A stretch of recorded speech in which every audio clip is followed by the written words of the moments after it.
আইন ছাড়াও বহুত কিছু আছে, তুমি রেডি থাকো, তোমার জীবন ধ্বংস হয়ে যাবে। ও আমাকে বলতেছে এটা। আমি একবার বলছি, এখন তো লাইভে বলবাই না, এখন তো লাইভে বললে তো জবানবন্দি হয়ে যাবে। কিন্তু শিয়ান না, তুমি কি আর কচি মাল, তুমি তো পাকনা বুইরা পাকনা মাল, একদম ঝুনা ঝুনা হয়ে গেছো দুনিয়া চড়াইতে। কন্ট্রোল ভাই, কন্ট্রোল ভাই, এইভাবে কথা বলে ঠিক না ভাই, একটু কন্ট্রোল ভাই, একটু কন্ট্রোল। আপনার চুল ধরে টানছে তাই আপনি মুখ গুতা দিয়ে কালা বানায় ফেলছেন। হ্যাঁ ভাই, ওর মুখে তো ভাই মাল্টিপল সার্জারি করার মুখের মধ্যে থ্রেডিং করা, এটা করা সেটা করা, ওর মুখে এমনি টোক্কা দিলেও কালো হয়ে যায়। এমনি টোক্কা দিবেন না, আপনারা কালো হয়ে যাবে ওর মুখ। ভাই আপনারা ভদ্র মানুষ ভাই, এমনি মারামারি করা কি দরকার ভাই? এমনি মারামারি করা উচিত না ভাই, টোক্কাও দেওয়ার উচিত না ভাই। টোক্কা ভাই, ওর টোক্কা অনেক বড় জিনিস ভাই। কি হচ্ছে আমার লাইফ শেষ ভাই। এখন এগুলো বলে তো লাভ নাই ভাই, এগুলোর আগে ভাবা উচিত ছিল ভাই, এখন বলে লাভ নাই ভাই। আর ভাই নিজের দোষটা একটু দেখেন ভাই, অতি লোভে তাঁতি নষ্ট, কথাটা শুনছেন ভাই? কিছু করার নাই ভাই, ভাই দুনিয়াটা এমনই ভাই। এই ট্র্যাপে পড়ে আমার জীবনটা শেষ। ওর ট্র্যাপে পড়ে তুই ডাকছিস, তুই গিফট করে বাসে আনছিস, বাসে তুই আনাইছিস ভাই। বাসায় আনাইছিস এগুলো মানে কি ভাই? উনি কি বিন বাজাইছে, আপনি সাপের মতো চলে আসছেন ভাই? বিষয়টা কিরকম ভাই? কিন্তু সমস্যাটা কি জান ভাই, দিন শেষ লাভ হলো না ভাই।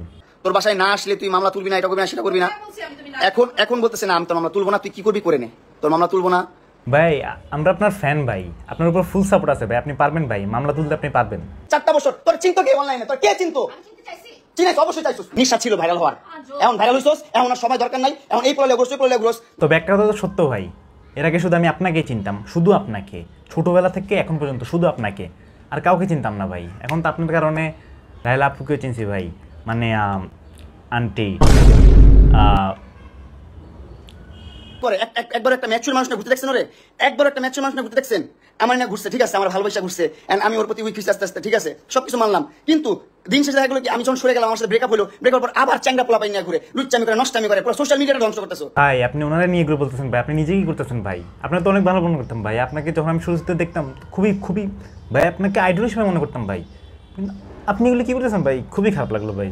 আপনার তো এগুলো আশা করি না ভাই। ভাই আপনি বুঝেন ভাই, একজন ফ্যান ভাই, ফ্যান স্টার, তাদের মনের কথা বুঝে ভাই। ও যেমনি নাচতেছে আমি তেমনি নাচতেছি, কিছু করার নাই তো লাইফে কিচ্ছু করার নাই। আপনারা যদি কোনোভাবে আমাকে হেল্প করতে পারেন অবশ্যই করবেন ভাই, আমাকে একটু বাঁচার সুযোগ করে দেন ভাই। জি ভাই, অবশ্যই হেল্প করবো ভাই। ভাই আপনার জন্য আমি লোক লাগাই রাখছি সব জায়গায়, যেভাবে সম্ভব, যতভাবে সম্ভব, যেভাবে পসিবল, অ্যাজ এ ফ্যান হিসাবে, ওইটা আমি আমার নিজের জীবন না দিয়ে হইলেও আমি করবো আপনার জন্য।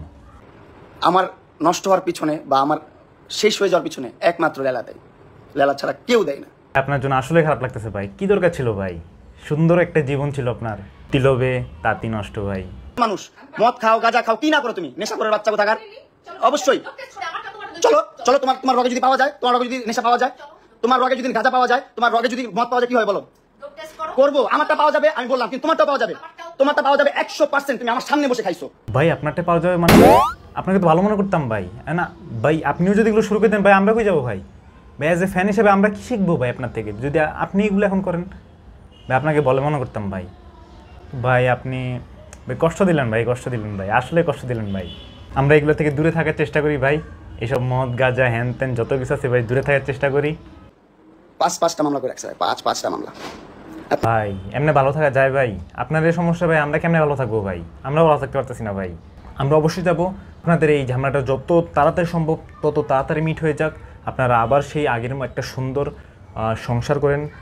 এখন সমস্যা হচ্ছে কি জানেন ভাই, আপনাদের মিলটা আমিও করতে পারবো না, এটা আমার দ্বারা সম্ভবই না। ইভেন আমার না, পুরো বাংলাদেশের কারো দ্বারা সম্ভব না, ইভেন পুরো বাংলাদেশও না, ওয়ার্ল্ডের কারো দ্বারা সম্ভব না। শুধু একজনই পারবে, দুজনের মধ্যে মিল শুধু একজনই করতে পারে।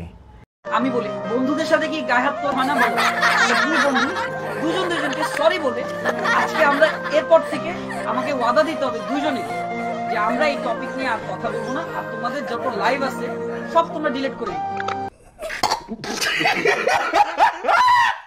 আপনারা ক্যাপশন দেন, সুন্দরভাবে মজা নেন, মিমস করেন ভাই। যখন এই পর্যায়ে আসবেন তখন বুঝবেন যে কতটা লাইফ যন্ত্রণাদায়ক। ভাই আমরা কি করলাম ভাই? ভাই আমাদের উপর কেন দোষ দিয়েছেন ভাই? আমরা তো কিছুই করিনি। এই দোষ কিন্তু আপনি করছেন ভাই, লোভ আপনি করছেন।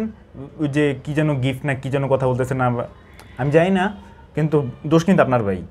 এখন ভাই নিজের দোষ আপনি সবার উপর দিতে পারেন যে মজা করতেছেন তো আপনি ওগুলো বুঝতে পারেন না। ভাই মজা করতেছি না ভাই, কেউই করতেছে না ভাই, শুরুটা আপনারাই করেন ভাই। আপনার কিছু হলে ভাই লাইভে চলে আসেন ভাই, আপনারা কিছু হলে লাইভে একদম গাইস।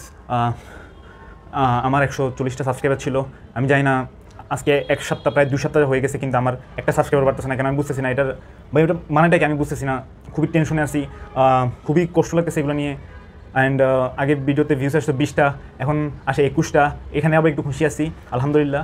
তো তারপরে একটা টেনশন থেকে যায়, একটা সাবস্ক্রাইবারে কেন বাড়লো না 2 সপ্তাহ যাবত, কিছুই বুঝতেছি না। আমাকে ফ্ল্যাট কেন, আমাকে যদি এই পুরো ঢাকা শহরটা কিনেও দেয় তারপর আমি লীলার কাছে যাবো না। এবার একদম পারফেক্ট কথা বলছেন ভাই, একদম প্রিন্স মামুনের কথা ভাই, প্রিন্স মামুন, সেই আমাদের পুরানো প্রিন্স মামুন, প্রিন্স মামুন একদম ঢাকা শহর কিনে দিলেও। আপনার থেকে এসব ডায়লগে আশা করি ভাই, একটা ডায়লগে পুরো দুনিয়া কাঁপাই দেবেন ভাই।